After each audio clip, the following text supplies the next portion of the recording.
Donc je voudrais vous partager la manière dont Jésus a touché ma vie et j'espère que pour plusieurs ce sera un témoignage qui pourra vous toucher.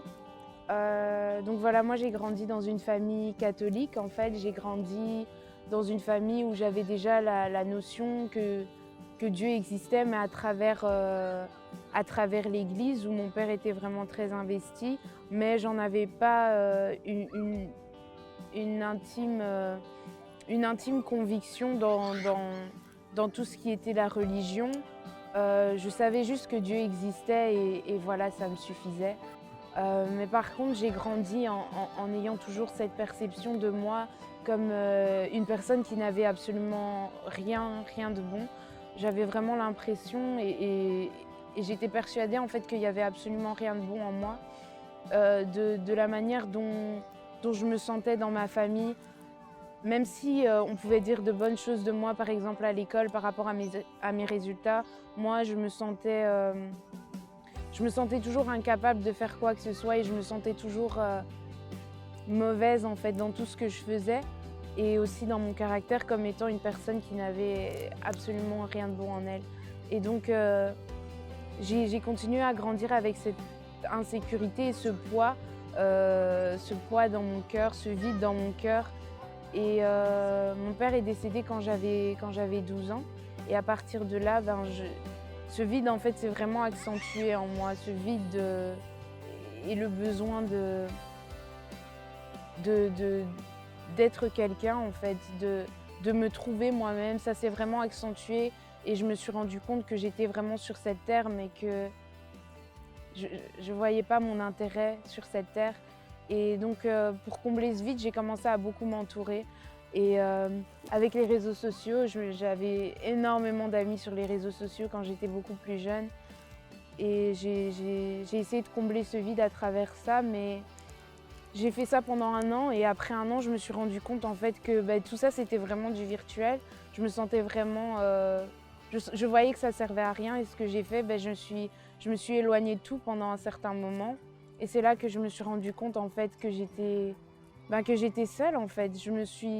J'étais face à moi-même, face à mes propres défis, face à mes propres insécurités, à mon propre mal-être, à ce propre vide que j'avais. Et à partir de là, je pense que ça a vraiment été le déclencheur pour une profonde dépression.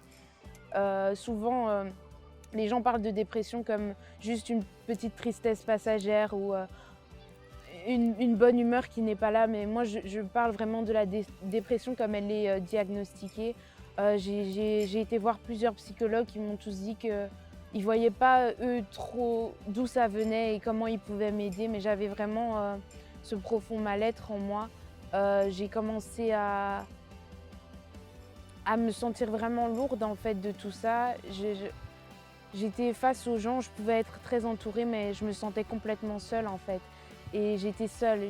J'avais beau crier, appeler à l'aide, il n'y avait vraiment personne autour de moi. Et dans cette croyance que j'avais de Dieu, je me disais, mais comment il peut être aussi distant? Pourquoi il ne m'écoute pas? La seule chose que je lui demande, c'est de me reprendre, mais il ne le fait pas. Et donc j'avais à peu près 13 ou 14 ans déjà à l'époque. Et une de mes amies m'a invitée à son baptême. Là, j'ai entendu parler pour la première fois de Jésus pas comme un personnage historique, pas comme une statuette qui est là à la maison, mais comme une personne vivante.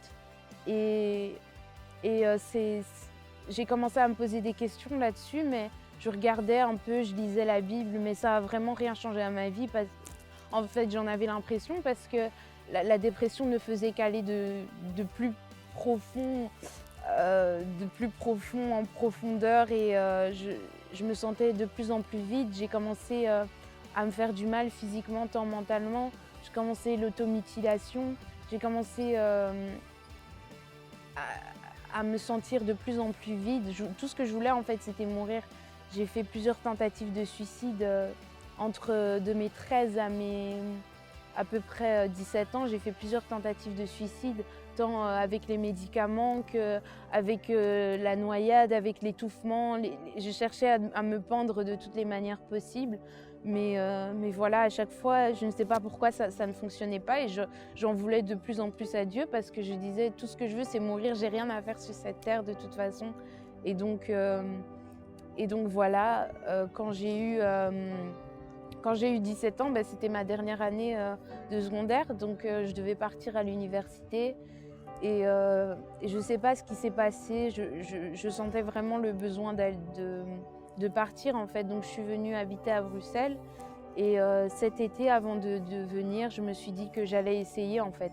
J'allais essayer en fait ces trucs de Dieu. Je me disais j'avais plus rien à perdre donc j'allais essayer, j'allais ouvrir mon cœur. Et quand j'ai commencé à ouvrir mon cœur, quand j'ai commencé vraiment à chercher, j'ai vu que les promesses étaient vraiment, qu'elles étaient réelles.